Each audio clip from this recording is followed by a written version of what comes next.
Once upon a time, in a forgotten village nestled between rugged mountains and dense forests, there lived a man named Elias, a quiet cartographer who spent his days sketching maps of places no one had ever heard of. The villagers knew him only by his maps, detailed, beautiful, and curiously devoid of any clear purpose. One foggy evening, a woman named Seraphine arrived in the village. She was a traveler, though she did not carry the usual signs, no worn bags or dusty boots. She had a grace about her that seemed out of place in the rural town, like a breeze that had blown in from somewhere distant. Her purpose, she told the innkeeper, was to find the hidden place, something only whispered about in the village's oldest legends.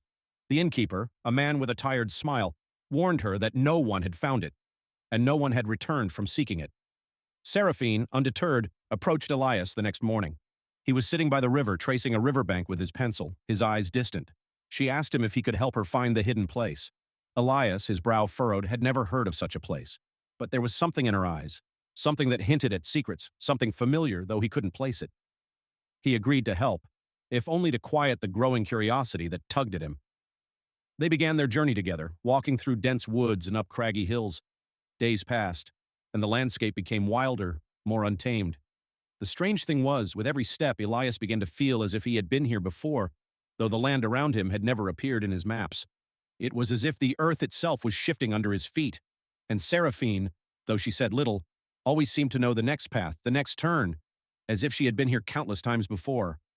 One night, around a campfire, Seraphine shared a story of an ancient city that had been lost to time, a city that had never existed in any history books. She spoke of a place where time did not run in a straight line, where people could walk backward into their past or forward into their future. She spoke of a curse that kept those who sought it trapped in a loop, unable to escape. Elias didn't know if he believed her, but as the days passed and his maps grew stranger, he realized that he was not only drawing the land, but the very shape of the curse itself. His hand moved without thought, following paths that seemed to emerge from the very air around them. One evening, as they reached the heart of the forest, Seraphine turned to him with a sad smile. "I knew you'd find it," she said quietly. "I knew you'd be the one." Before Elias could ask what she meant, the ground beneath them trembled, and the sky above cracked open like glass.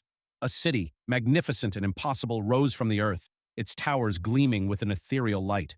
But the city was not a place of beauty. It was a place of endings. Every street, every building, was a mirror reflecting their lives, their choices, their regrets.